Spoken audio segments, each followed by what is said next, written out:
Hey, everybody, and welcome in. It's the Poor Man Fantasy Football League podcast.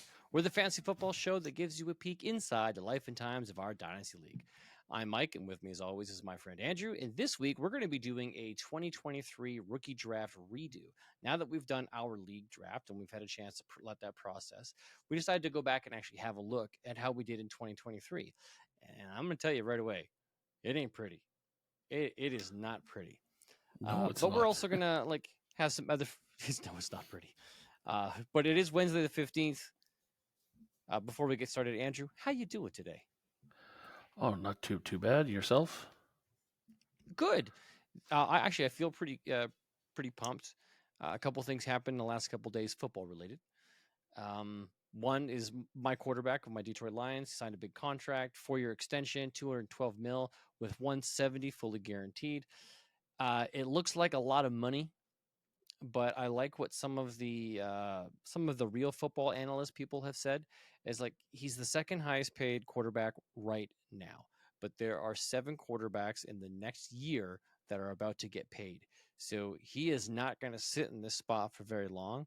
And in a year or two, this deal is going to look fantastic for Detroit because everybody's going to surpass him when they sign their deal. So I'm happy, comfortable with it, looking forward to some football this year. 4-year deal. They're going to make him like 72 by the time he finishes it? No, that's going to make him in his mid-30s. So not bad. Happy with it. Some other things that happened today is official schedule release day. So teams are taking some liberties on how they're letting people know their schedule. I've made my current home screen on my phone the entire NFL or Lions schedule. Interesting. Not that exciting, to be honest with you. Just it's nice to know what it is. Really frustrating if you wanted to buy tickets. So like this is the struggle we went through last year. We were trying to prep and plan. It's like, okay, when are these freaking games going to happen, you guys? Yeah, but I think they should be figuring out the schedule a year ahead. So like this year, be figuring out 2026. That would be great. I understand they want to create some controversy and they want to create some hype and whatever. They want to create excitement for these matchups. So they're like, okay, we know these two teams are going to face each other. Let's make it week 1 and then try and balance it out. Case in point, the Ravens and Chiefs are facing off. Kickoff Thursday, right? Kickoff game. Cool. Those are 2 big teams. That's really going to set the tone for their seasons. Game 1. Yeah, but I fully get trying to do some marquee matchups right off the bat, and again, you can have the reigning champs play the division champs, and the loser of the championship play the division loser, right? So those 4 games can be set up, but have more than half or better of the schedule set up. Yeah, way in I advance. love that. Because we knew months ago the teams that they were going to play. We just didn't know when. I'm like, okay, if you already know the teams, then just pump out the schedule. You have the ability of flexing these things anyways. Yeah, they do. They change games throughout the season anyway, based off of what they anticipate viewership. Like I think there was a couple of games last year. I think there was a Cleveland game versus Tampa Bay or something that they flexed out of the Monday night game to a Sunday afternoon game because they knew the viewership on the Monday night was going to be brutal. Yeah. If they're going to have the ability to do that, then tell us what the 2025 season schedule is now. Yeah. And then flex it as you need to closer to. Yeah. All right. Exactly. Now, and again, yes, you have your key rivalry games, like those are always in the season though. Detroit, Chicago. Yeah. They've been rivals forever. Cincinnati, Cleveland, always a rival games. And you have those in every division. Those become those should be your primetime games, throughout the season for the top teams, right? You could even have your schedule set up that, hey, you're going to play on this day, but you may play the morning, the afternoon, or the evening on the Sunday. That's still flexible, but at least if you're trying to plan a trip to the area, then hey, in 2026 on September 15th, the Rams are going to play the Raiders in LA. Oh, okay, great. I'm going to go to LA. I don't know if I'm going to have to watch it in the morning, afternoon, or the evening, but at least I know Well, at on least that you day. know. Yeah, the game is happening. Yeah. All right. I don't have any other football news. Do you? Do you have anything you want to add or share? Anything you discovered? Any rumors? No, I haven't come across anything. Again, with us moving offices and all that kind of stuff, I've just been so crazy busy. So unfortunately, I haven't done football. How far along are you in that transitional process? We got to be out in 15 days. Yeah, right. It's So if you had to build going to a loading be. bar, if you had to build a loading bar, as if it was like a website trying to load, and it shows you like, okay, from 0 to 100%, where are you in that loading process? I'd say 40 to 50.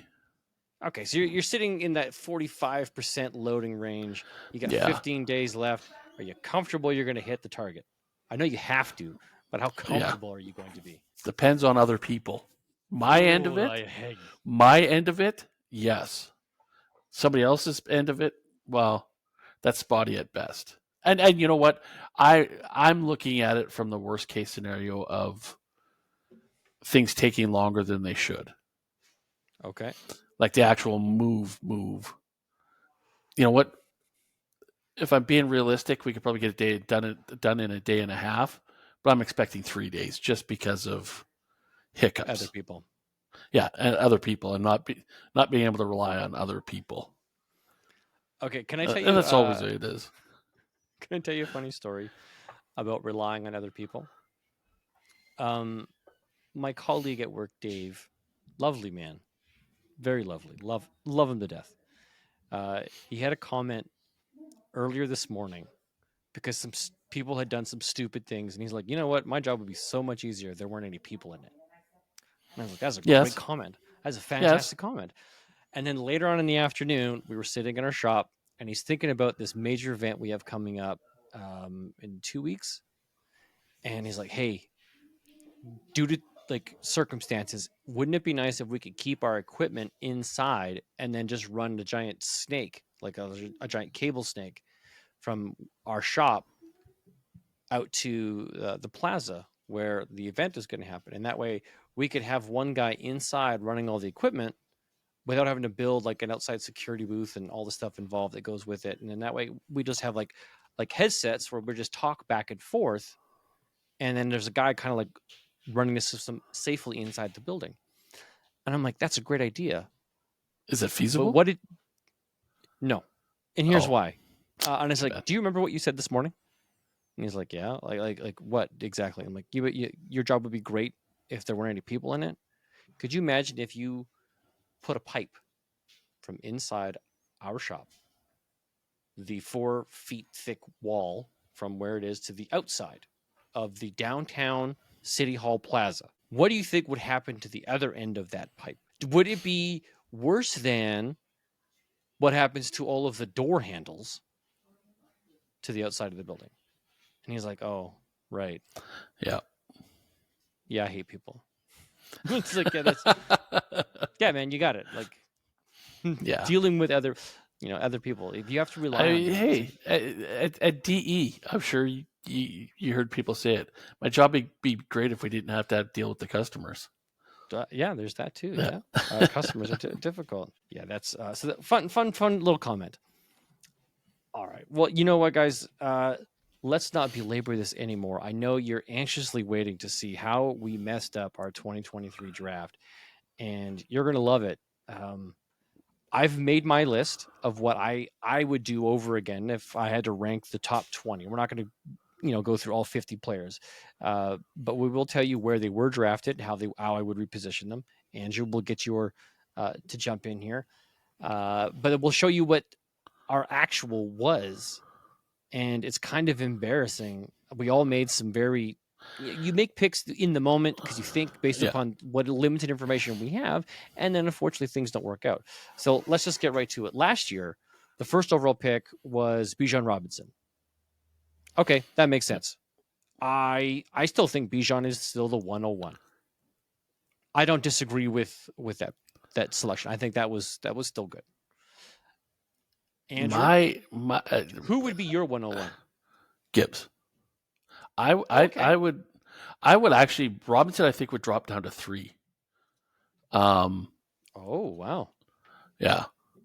Um.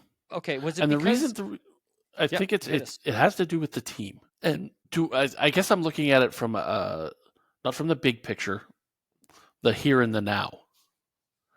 Do I think he's going to put up 200 and what was it, 214 points, 213 points, whatever it was? Do I think he's going to do that again this year? I don't know. I don't think so. They got in a new quarterback. Are you talking about? Are you talking about? Oh, Bijan sorry, Robinson? Okay. I'm talking about Bijan Robinson. Sorry. Okay. You know, is he going to have another year like he had last year? I don't know. Too many question marks around Atlanta. New system. Knew everything really. New everything. New quarterback. New everything's fresh there. He could have a super blow up year, or he might drop to 150 points. So long term, do I think he's going to be? He'll still always be a top 5 from 2023. I think, Okay. but I don't. I think long term, someone like a Puka Nacua, who has pretty much solidified himself as the 1 or 2 wide receiver there. Okay. He may climb into the 101. If you want to look at like a 3-year window, If 3 you or want to look at 5-year from a window. dynasty window, okay. Yeah. Like, so do I think all good arguments? Robinson? He had a good year, but I think Jamari Gibbs had a better year. I think Nacua had a better year. But nothing to sneeze at for Robinson. Okay. I like the argument. I do like Jahmyr Gibbs, if not, dare I say, love him as a Lions fan. He had a great season, but he had a better opportunity because his coaches actually wanted him to play versus what Arthur Smith did to him. So I still think Bijan has a higher ceiling versus Jahmyr Gibbs. I do. I think Bijan Robinson has what it takes to be the number 1 overall finish on a season, whereas Jahmyr Gibbs, I don't think, given what I know about the Lions play style. So I have Bijan Robinson 1. You got Jahmyr Gibbs. A number 2 pick was Jahmyr Gibbs. I still have him at 102, so that for me that doesn't change. Who do you have as your 102 then? Nakua. I put Puka as my number 2. Again, just because his breakout performance was and I think that can continue with that team. That will, because they didn't make a whole lot of changes. They didn't bring in another huge wide receiver for him to compete with. So he should do the same or better this year. That's why I see, like with Gibbs, they didn't bring in a lot of competition for him. No, so he should do same or better.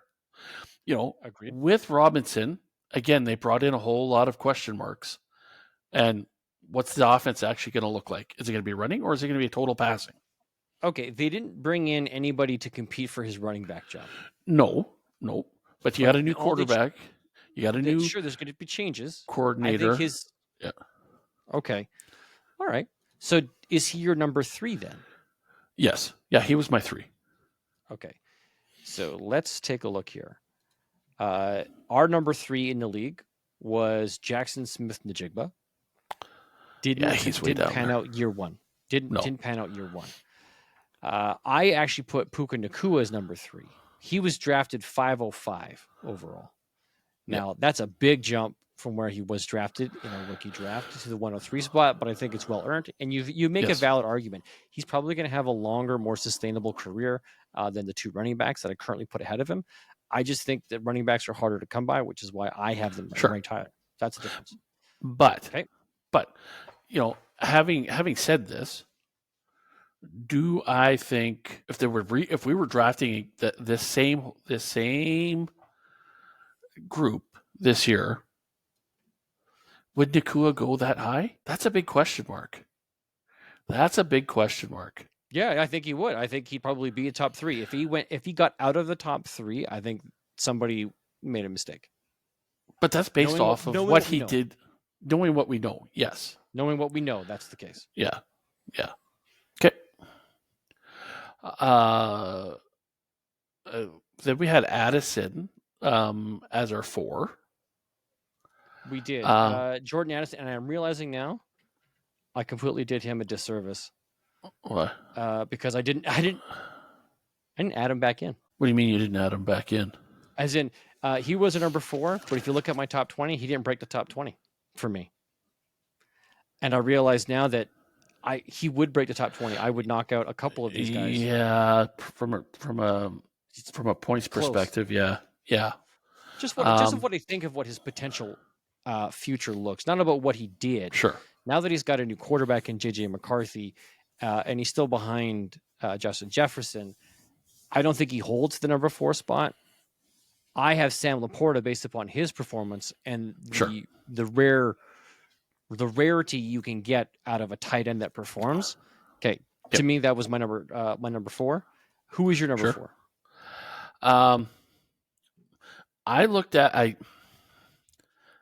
looking at it from, again, an overall big picture, where if we were starting from scratch, like brand new dynasty league, and these were the only players that we could pick, here is where I would put TJ Stroud. Whoa, Jordan Addison? Or who's your number 4? Stroud is my number 4. You know because what, Andrew? you need a quarterback. Can I put a pin in that for a second? Sure. And we're back. Sorry about that, folks. Just had to take a quick little break. Andrew, tell us about your 104 pick. So I was looking at kind of like an overall picture of, like, say we were drafting a new team, or even just looking at needs on a team, right? So, like, for example, like a Donnie who was looking for a quarterback at the end of last year, CJ Stroud would have been an awesome find. Did anybody really expect him at the beginning of the year to have such a good year? Did anybody expect the Texans to have such a good year? No. So he really, in my opinion, he climbed the draft board, and that's why I had him at the 104. Okay, so he was your 104 over Jordan Addison. I had Sam Laporta. I had him at 105, so very close. And he was taken by you at the 206 last year. So congratulations. Great return on your initial investment. Now, I didn't really play him much because I have Mahomes as well. But sure. You also couldn't trust. Like, how did you know until he had essentially completed the season and, like, all right, well, now I have now consistent. Yeah. Yeah, exactly. Like if I'm seeing Kansas City play, say, San Francisco, or I'm seeing Kansas City play a really defensive team, say they play Detroit, that week I might put in Stroud now, knowing that he's a good, competent substitution. Okay. So at your 105, you said you had Stroud. Yep. I'm looking at, again, and this is for kind of long-term dynasty, I'm looking at Achane as my 105. Devon Achane made your 105 list. Now, where is he? Okay, I got him here. Devon Achane originally was taken at the 108. So he jumped up to your 105 and replaces Quentin Johnson, who was drafted here. And I'm going to tell you right now, he's not in my top 20. No, he's not, because Johnson only had like 75 points last year. Yeah, he fell. I think he's a bust. Yeah. Well, I don't know if he's a bust, but he's not going to be a top 15 wide receiver. Yeah, I'm going to say he's a bust. If he can't be a wide receiver 1 or a wide receiver 2 for his team, Yeah. then he's not going to make it anywhere. So in this case, I had the CJ Stroud was my 105. You took Devon Achane. The 106, let's talk there, was Zay Flowers. I liked what Zay Flowers did in his rookie year. Where did he go? I guess not where did he go. Who was your 106? Zay Flowers is right there. Like he had a good solid year. 168 points. It's a toss up between him and Addison there. I'm gonna stay with Zay Flowers there. Okay, you're gonna stay with Zay Flowers right here at the 106. Yep. Okay. This is where I've got Tank Dell. And I'm really curious because you, in the top 6 here, you haven't picked Sam Laporta yet. So I'm curious to see where he ends up on your roster. Hey, we're getting very close to it. Getting very close. Okay. So I had Tank Dell, even though Tank Dell had a bit of off-season trouble with, like, he had injury and then he had the gunshot wound. So I hope everything's well. But I think 106 is where I would take him. I would take him ahead of Zay Flowers and ahead of Devon Achane, which isn't saying much considering Devon Achane for me is my next pick at 107. Now, our original 107 was Zach Charbonnet, taken by Bryce. And unfortunately, that was a guy who was backing up an already established running back, and maybe he does something this year, but didn't do much last year. So I have Devon Achane here at 107. I took him bumped him up from the 108 to the 107. Who is your 107? It's Tank Dell. Okay, so I just had him drop down just a little bit lower than you had him. Not by far. One spot. Considering Tank Dell went to 307, this is a big jump up into the middle of the first round. It's pretty good. Yeah. And then this is where Laporta slips in as my 108. I do fully 100% your reasoning for Laporta being up higher because the tight end position doesn't always there's not shine year one. And it's tough for that. Like you look at like Pitts had a really good rookie year and then did nothing his next year. But again, that was probably more of the offense, not his skill. Yeah, I don't blame Pitts for that. Yeah. So I'm hoping he can continue that and prove me wrong as to maybe he is up higher. Maybe he does leapfrog all the way up to the 4. But this is where you got him ranked, right? These are personal rankings. Yep. Right? Yeah, that's cool. And again, because I also have, if I'm looking at it from my team perspective, I got Travis Kelce. Laporta can go a little bit further down. Yeah, you weren't. No, I grabbed Laporta at 301. Happy with that selection. Got super happy. Now we did trash talk about this not being a great draft. Just wait for it, people. Just wait. It's we're a lot of these players are really good. Yeah. This next selection I think is going to be interesting because to me this is where the first cliff comes. Yeah. And we had pick 109. Oh, sorry. I had Zay Flowers. I forgot to mention that. Devon Achane went here at 108. You have Sam Laporta. This is where I put Zay Flowers. Zay Flowers to me was the 108. So he didn't fall super far from 106 to 108. So he's still a top 10 pick. But right here at the 109 spot, quarterback Anthony Richardson, with the expectation of him being a running quarterback that's going to give you some points. Chervin ended up selecting him here at the 109. Yeah. Because I'm going to tell you right now, I like my pick. I'm not super high on this pick. So we have, to me, there's 8 solid picks in this draft so far, and 109 is where the break is. So my 9 and 10 are a flip of yours. Oh, okay. So you went Kendry Miller.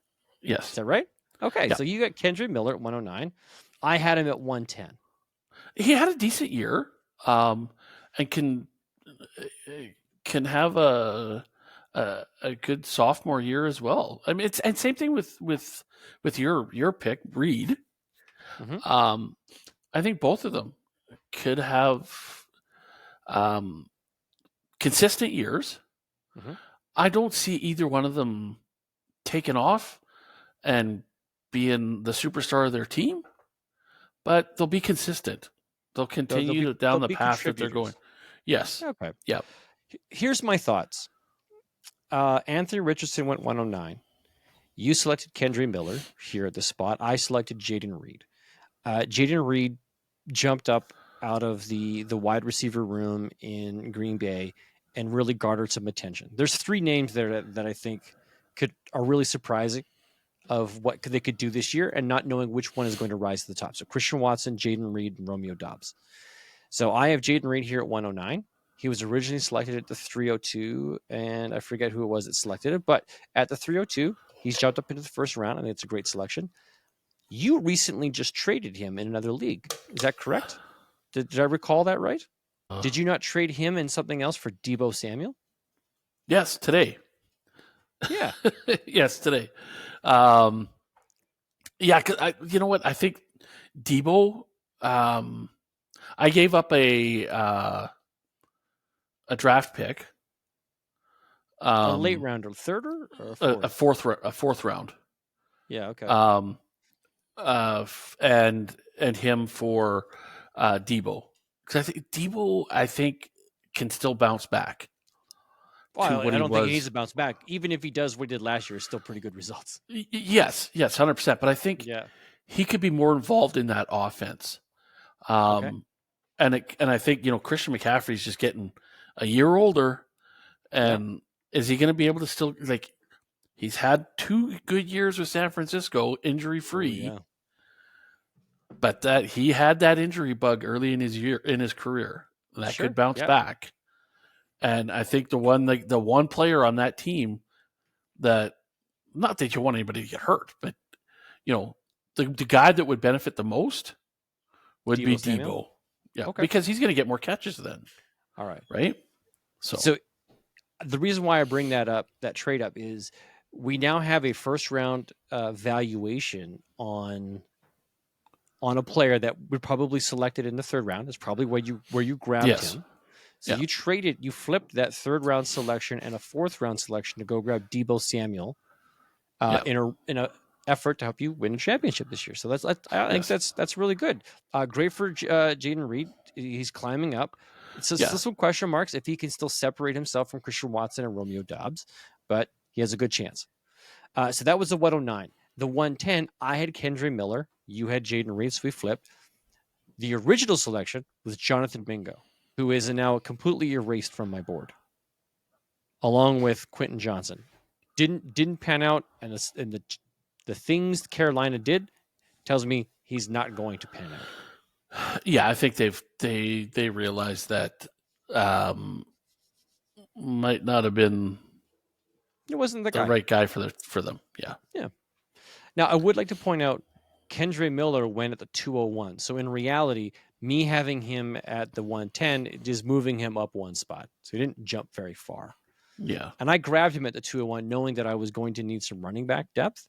And I knew he was going to sit behind Alvin Kamara. The question is how long is he going to sit behind Alvin Kamara before he gets his shot? And I think it's still another year away. Yeah. Okay. So I said 201 was Kendry Miller. Was there. This is where I'm putting Anthony Richardson. This is where my expectation is his bounce back. If he's recovered from injury and he's going to be ready for week 1, the ability to do what he did, what we saw that little 2-game window where he was healthy, I think it's valid to put him at the 201 spot for a quarterback that can give you that rushing upside. Andrew, who do you have as your 201? This is where I put Addison. Oh, you put Jordan Addison right here. Okay. Yeah.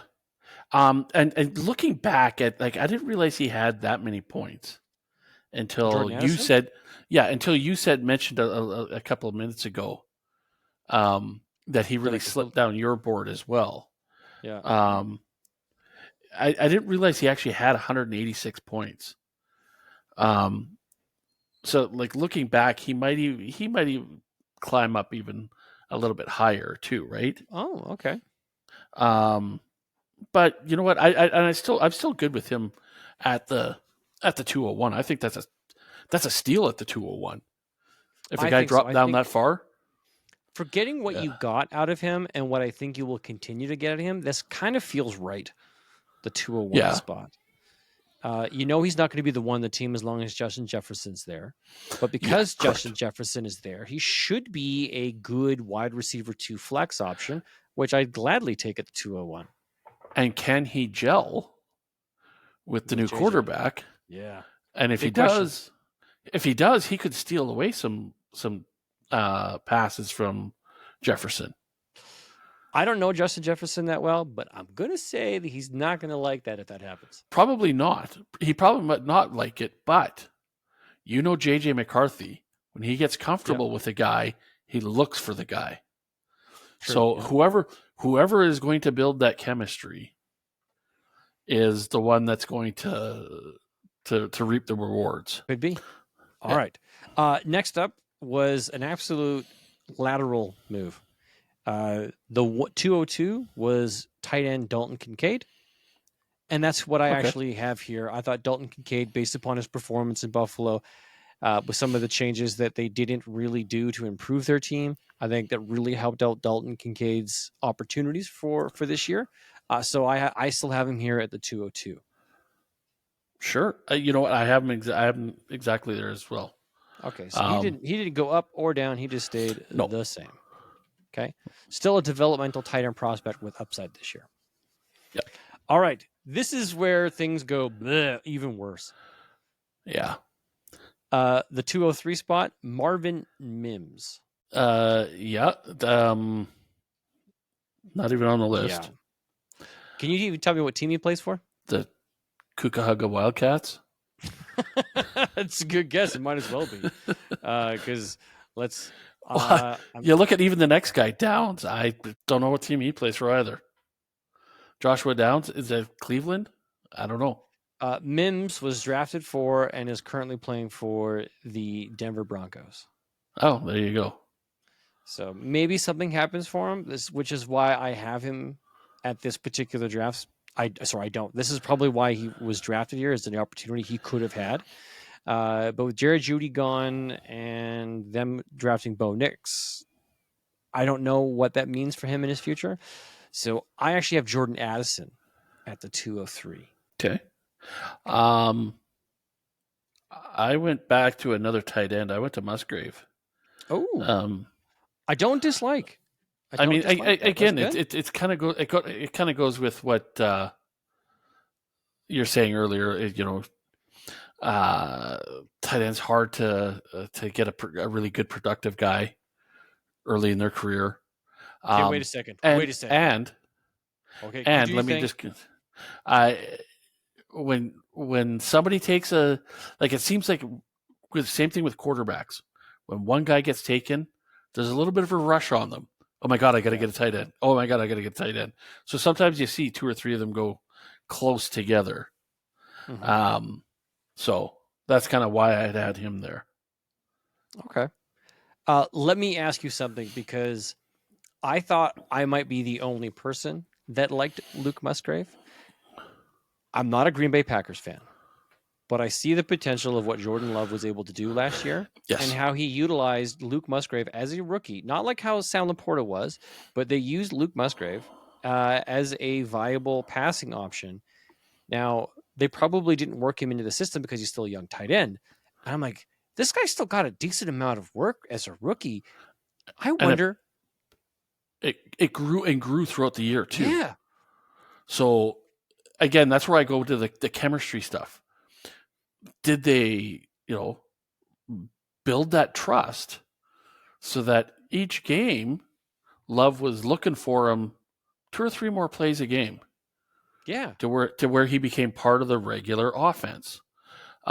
Yeah. Okay. I wasn't the only one who saw it. No, I feel kind of. No. I was hoping nobody else saw him so I could grab him maybe in a few places for cheap. But obviously, the cat's out of the bag. Other people see what this guy can do too. And you look at the Christian Watson. Didn't have as good of a year as he had the year before. Mm-hmm. Some of the other players dropped off a little bit to give Musgrave a little bit more stuff.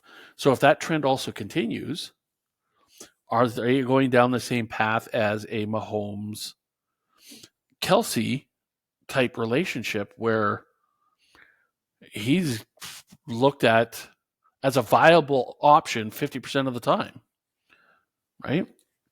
Okay, maybe. I think there's a pretty rare relationship to say that, hey, Kelsey, Mahomes, how that worked out. I could see, based upon what I saw last year, is that Jordan Love spread the ball around. He seemed to have like chemistry and comfort with several of his receiving options. True. Yes. And Luke Musgrave was one of them. He didn't single him out, but he also didn't forget about him. He utilized him at opportunities, which I think should increase in year 2. So I like the pick here. I had Jordan Addison. Oddly enough, the 204 is where I slotted in Luke Musgrave to replace Josh Downs, who I selected at the 204 last year. Now, I still like Josh Downs and his opportunities. Adonai Mitchell is probably going to destroy that. He's probably going to take that wide receiver 2 spot behind Michael Pittman. Yeah. But I still like Josh Downs and what he was able to do last year. So I have 204 to replace Josh Downs. I have Luke Musgrave. Who do you have at 204? At 204, I got Tajay Spears. Tajay Spears, backup running back. When he got his opportunities, he surprised me. So I'm thinking that he's like his ceiling is a lot higher than what most people may have given him credit for. Well, he was drafted 303. Was he 303? Okay. He was 303 when he was drafted. So we moved him up to the 204s where you slotted him in. I've oddly enough got him at the 206, so not too far away from you. Yep. Like what he did, agreed. I think he's a solid handcuff to own with, barring an injury, he could jump up to that number 1 spot. Yeah. Right. So great selection. And this is where I fall off the. This is where I fall off the tracks. Like it's. I'm sorry. It's a dartboard. It's a dartboard. I'm just throwing darts. Okay. So, 205. Bryce Young was the pick. Yeah, that was made by me. I've since moved on from Bryce Young. I moved up Roschon Johnson, who I think will be the handcuff to own in Chicago, behind DeAndre Swift. So he wasn't great, but he wasn't terrible. I think he's a solid handcuff to own. I have him here at the 205. Okay. Right ahead, 1 spot ahead of Tajay Spears, because this is like the handcuff area for me. Yeah. Who do you got? You know what? I'm going to move your 207 up to the 205. Okay. And Joshua Downs. I like him. He's really he slid 1 spot for you then, from where he was drafted 204 to the 205. Okay. He was originally drafted at the 204 spot. Yeah. And now now you move him to 205. Okay, so that's not too bad. Yeah. I don't feel too bad after that selection now. Yeah. All right. 206, CJ Stroud, one of the steals of the draft outside of Puka Nacua. You got him at the 206. I've got Tajay Spears here. Who would you put as your 206? Oh, man. I don't even know if is there anybody on the board? Okay, well, I like Tank Bigsby, but I just this is Keith. Because I like running backs, right? Sure. You could put Tank Bigsby here. Yeah, I think that's where I'm going to throw Bigsby. He's got to spell his name. Bigsby. There we go. Tank Bigsby, right here. You got him here at the 206. I have no idea where he went in the draft. He went 210. He went 210. Oh, he did go. There he was right there. Okay, 210. So he moved up a few spots for you. Yeah. I did not keep him in my top 20. So I don't think he got enough opportunities to. No, he's back. He's yeah. We're handcuffed territory, man. Yeah, but I think he's another one of those guys, just like I think you had that Roschon Johnson, as if an injury happened, he could fill in very well. Yeah, quality handcuff. A guy who Yeah. if he gets a start, could get you some points, get you by for a few weeks. Or if he was on a different team, he might be the Yeah. starter. Could be. Yeah. Okay. All right, 207. This is where the criminal Rashee Rice was drafted by you, Andrew. 207. I moved him down a little bit as a result. You know, I would keep him. I would keep him there. Honestly, I would keep, like, from a talent perspective, I would keep him there. From a personality, and is he ever going to play another snap in the NFL? He doesn't even get drafted in the first 6 rounds. I'm going to keep him there just because of talent. If he can get past this legal stuff, he could be one of Kansas City's go-to guys. Could be. He showed some chemistry. He had some things going. He was on the upward tick towards the end of the season, and then made some silly mistakes in the offseason, which I think will impact him. Yeah. So I have Josh Downs here because I'd rather have Josh Downs than Rashee Rice at this point. And then this next selection is a bit of a brain fart for me. Tight end Michael Mayer went at the 208. I'm just keeping him here because of the potential, fingers crossed, but he's got to contend with Brock Bowers now at tight end. So I'm not really sure what I'm hoping is possible. But I liked what the potential was. He had some good hype, and maybe he's just a really slow cook here. You just got to wait a couple years and get some good brisket out of this guy. I'm sorry, and when I come to him, I'll explain why I'm chuckling at it. Okay, who do you have here at 208? That's where I have Johnson. Oh, Roschon Johnson. Okay. Yeah. Running back, Roschon Johnson. Yeah. All right. Well, then let's jump down to the 209. This is where I have Michael Mayer. Okay, so we down one spot. And the way you describe the slow burn, the brisket, it's just, what's his name? Michael Myers. Michael Myers. He's going to slowly kill you. Okay, we're going to the Halloween reference here. That's right. He's going to slowly stalk you. Hey, he's going to get watching those comedy guys that do the serial killer dance and song stuff. You know what? I haven't seen any of their stuff in a long time, but that stuff was hilarious. Okay.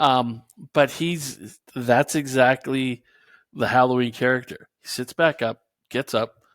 He's not running after you. He's walking after you. And somehow he catches up to you, and he's walking.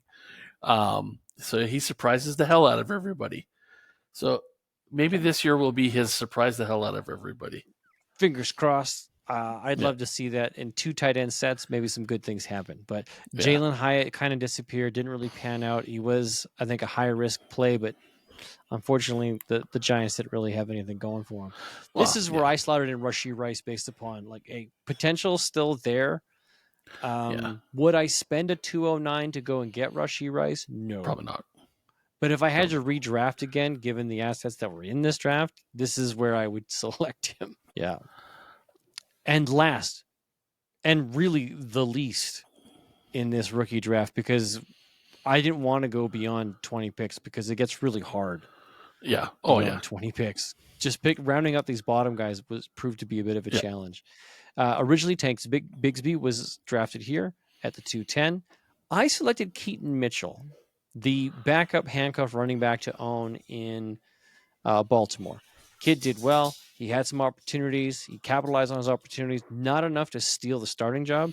And now that Derrick Henry landed, okay, you're really just going to be a third down guy once in a while. Yeah, you're just giving him a breather is all you're doing. Yep.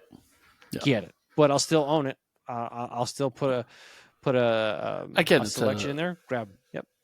If the guy goes down, you got a great running back who's going to get you 10 points a game. The only reason I put this person in this spot is the injuries concern me. And this is where I put Anthony Richardson. That's right. I didn't see your select. Okay, Anthony Richardson. That back of the second. Yeah. Going back and looking at like a Joe Burrow, Mm-hmm.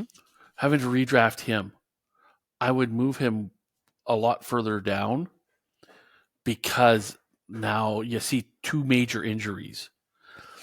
Is Richardson going to be in that same boat where he's going to be a consistent question mark because of injuries? Can he be somebody you can rely on? Would he be my QB1? Probably not. Probably not. Well, I think when Shervin drafted him, he was hoping that he would turn into a QB1, right? Yeah. When you take him in a guy in the first round, which is what Oh, happened to 100%. Caleb Williams. Caleb Williams went in the first round. We're going to see if he lives up to that draft selection. See if he pays Bryce off Young. on the return. Bryce Young's another one like that. Yeah, I got burned. Too small. But again, you never know. You never know. that. That's why you take your shots. Now, I typically think 2-5 and beyond is where you should be. I want to be drafting my quarterbacks. At the back half of the second round is where I would take the Anthony Richardsons, the Caleb Williams, the guys in a one quarterback league, which is what we play. That's where I would be taking those guys. And then in the third round is where I'd be taking your JJ McCarthy's, your Bo Nix, your maybe not Michael Penix.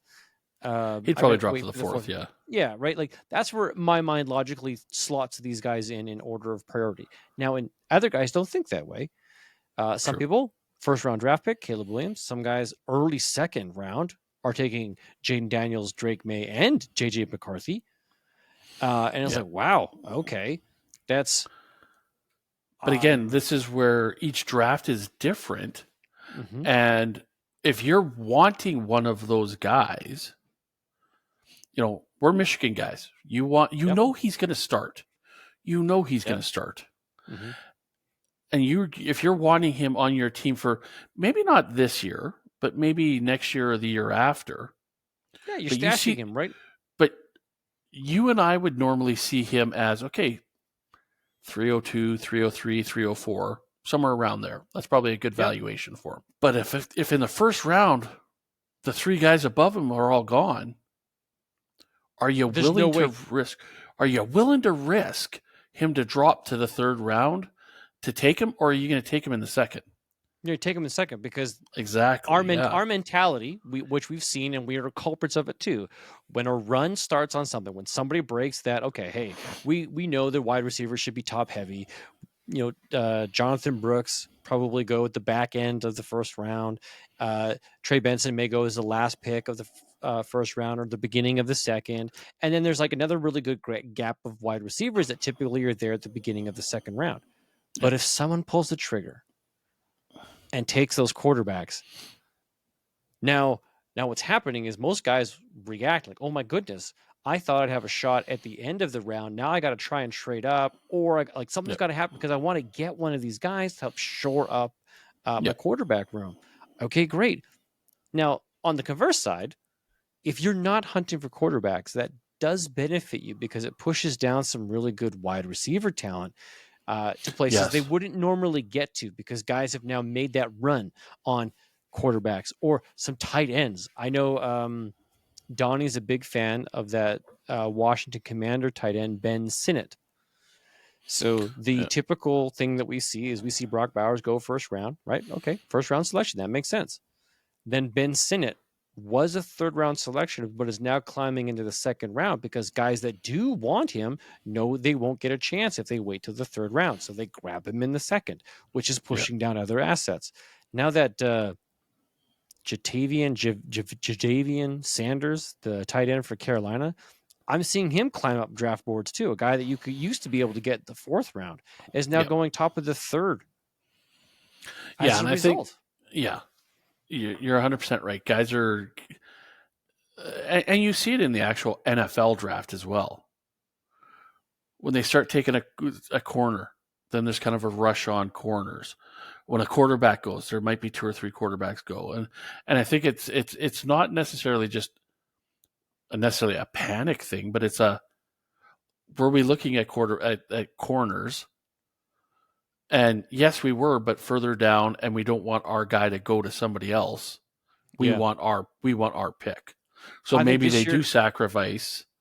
You do sacrifice maybe somebody that might have helped your team a little bit better because you wanted to go after the guy.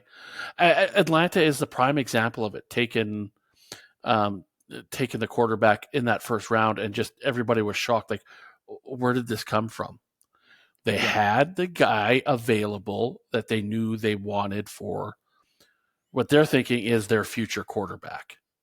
And their I insurance think policy. you're seeing him climb up draft boards just because of that.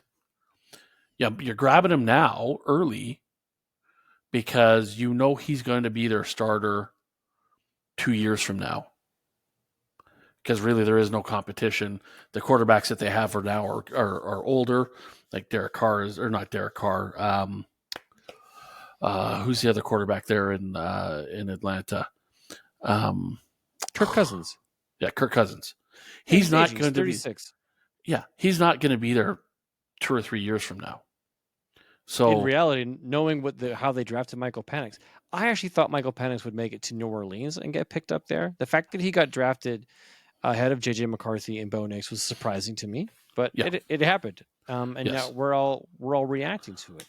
yeah, And I think you're absolutely right. If you look back at this year's rookie draft, NFL draft, when the selections that were made pushed down a lot of defensive talent. So when teams yeah, started like, hey, the offensive tackles were going, teams were trading up to go get their offensive tackles. Well, those yeah, defensive players pushed down.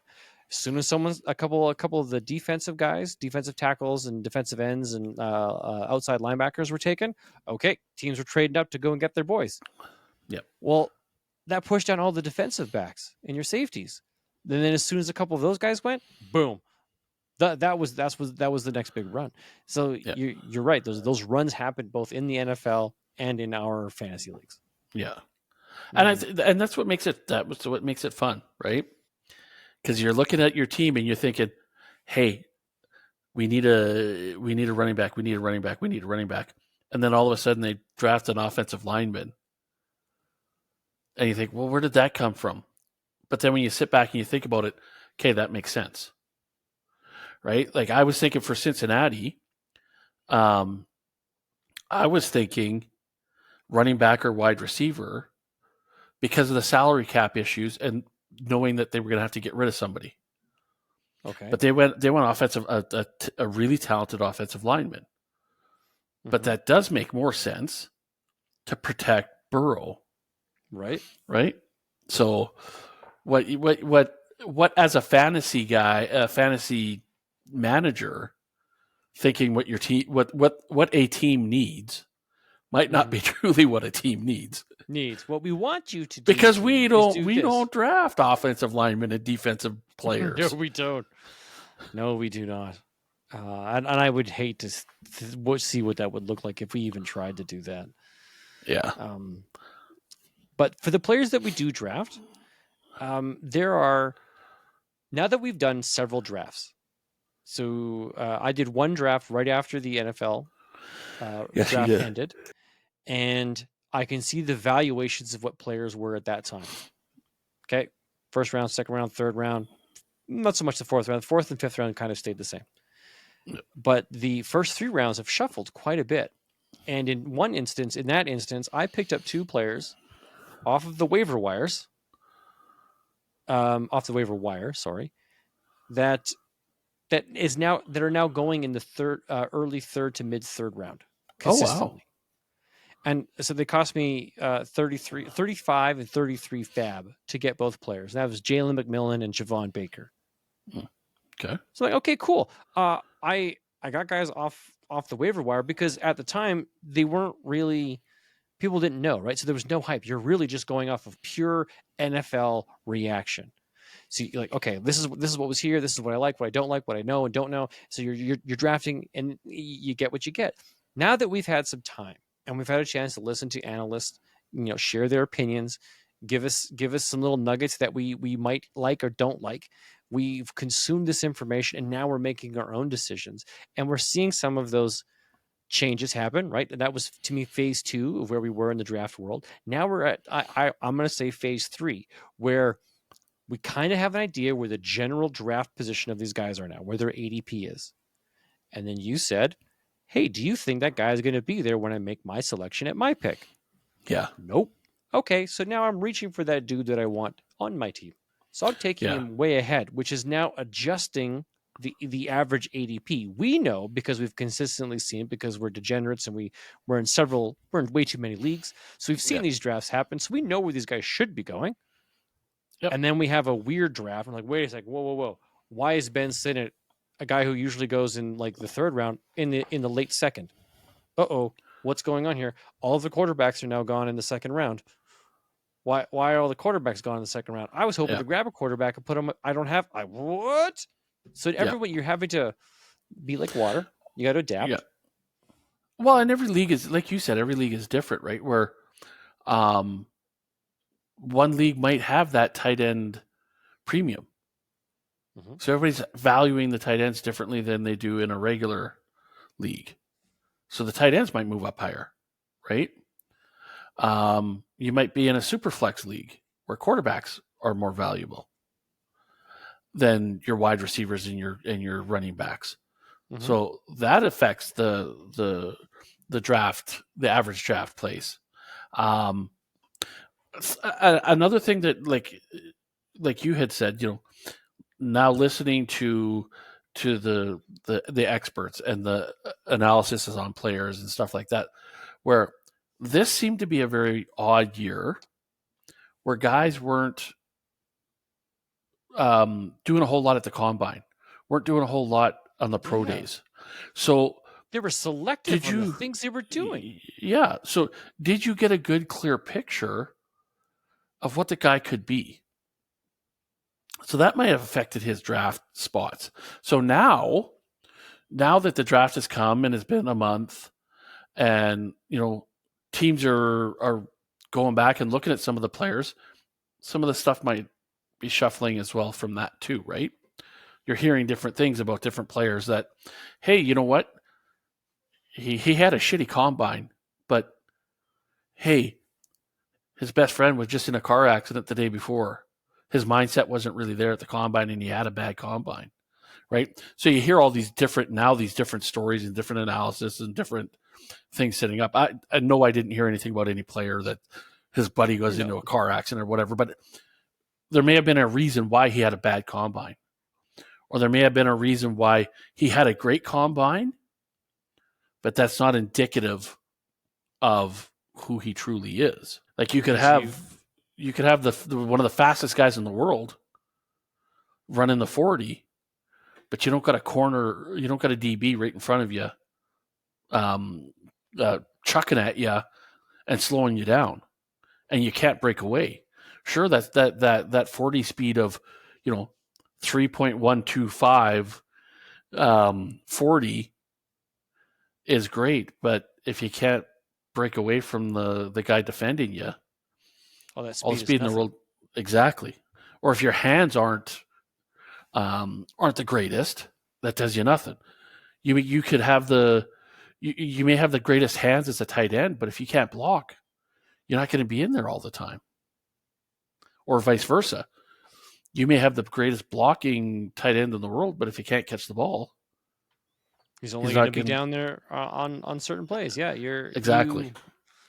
Things you learn in the real world versus like, okay, you did some exercises at the combine, showed us a little bit. We had a chance to talk to you, got to know you a little bit.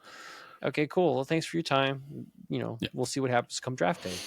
If you draft your assets, you bring them out, you put them on the field. Now that they've got helmets on, not even full pads yet.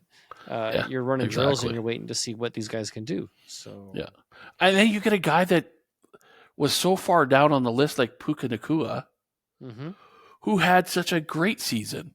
Where did that come from? You can't measure. You can't measure what's inside somebody. Their heart, their character, their desire, their motivation. You can't measure that. They have to show you those things. 100%. And he maybe in college, he was in a program that made him a mediocre player.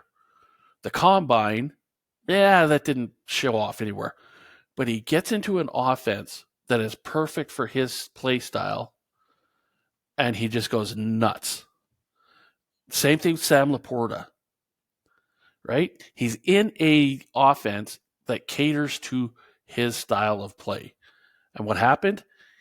He got more and more comfortable with the offense and more comfortable with the playbook, and the kid went crazy. They started scheming for him. Exactly. Does he do it in his sophomore year? Because now he has more defenders looking at him. This will be the proof is in the pudding now. Can you replicate what you did last year? Because last year nobody knew anything about you. Now people are paying attention. People are watching the tape. Can you do the same thing this year? If you do, yes. Now you will get talked to about at the same level as the Kittle, the Andrews, the Kelseys of your position, because you're becoming consistent with it, and you met the challenges, you overcame them, and you're consistently being relied upon by your team. Exactly. Yeah. Oh, that's cool. All right. Well, folks, that does bring us to the end of this particular episode. Now, I'd like to go on the record as to saying, I hope you have enjoyed your draft season as it continues, depending on how many leagues you guys are in. And we share a lot of leagues with you guys already. Yeah. So it's been fun. I'm very curious to see how this pans out for all of us. I've tried to take an approach this year to diversify my investments. So I wasn't taking too many, deliberately pivoting from players. Hey, look, I've taken 4 selections of Jalen Polk. All right, that's too many for me. No more Jalen Polks, even if I'm staring at him at a really good, juicy spot. I won't take Jalen Polk. I'll move down the list. I'll try and find somebody else. That way, if he turns out to be a bust, then I'm not You're not kicking yourself in the devastated pants. Across all of these leagues. Yeah. So Jalen Polk and Xavier Legette are the 2 players that I seem to be I have a lot of. So I've been moving on in those instances where I would normally land them. I've been moving to like the Ricky Pearsall, Adonai Mitchell to try and just spread it out. That way, if I hit on a couple and I lose on a couple, because not everyone's going to be winners, as we just saw going through the 2023 draft. Yeah. I wish you guys all the best. May they all be winners. May we all have great and glorious futures together in fantasy football. And may all the championships land on my lap so I can dunk on Andrew. No. Well, you could take the championships as long as I take our weekly bets. Oh, okay, yeah, it's give and take. Our relationships are give and take, right? I take championships, you take the weekly bet. It's a 50-50. I want the belt and the helmet on my mantle. Okay, you want the trophies. I got it. Yeah. Okay. As such, because we're approaching the summer season, there's going to be some vacation time. We will be kicking off at some point our divisional breakdown, especially once we get closer to the regular season start. But as of right now, next weekend is our last planned episode. Andrew and I got to go back to the drawing board and find some things to come up with to keep you guys and us entertained while we do this. So there could be some interesting things coming your guys' way. There won't be any song and dance, though. That won't happen. No, we'll save that for our kids' dance. We didn't do the father dance thing this year, although I've been asked many times, and I'm not sure I'm ready for it. But it's not happening. It's not happening? Okay. My butt's not getting up on stage. No. No, not with all the other dads? You don't want to do that? Okay. Put you in a wheelchair. How about that? I'll give you a prop dance. Oh, there we go. Yeah. Okay. So come back next week. We are actually going to do a mock draft. Because, drafting is just super fun. We're just not going to be done. So we'll do a mock draft. We'll set up the parameters and we'll go back and forth and we'll see what ends up coming out of it and see what, now that we've been officially done. Because in reality, Andrew and I were about to start our very last draft this weekend, and hopefully it doesn't take forever. Like some of these leagues have taken forever. It's like, come on, show up, buddy. Anyways, thank you very much for joining us tonight. You guys, it's been fun doing this. I love it each and every week, regardless of how I'm feeling. And if you don't know, I'm not feeling that well today. Hence the break. And now we're going to kick it off. Say goodbye. Thank you very much. Follow us on all of your platforms, social media, TikTok, Twitter, X, all that good stuff. Poor Man Football, all one word. And from one poor man to another, remember, if it's not fun, it is not worth doing. Good night, everybody. Have a good week, everybody.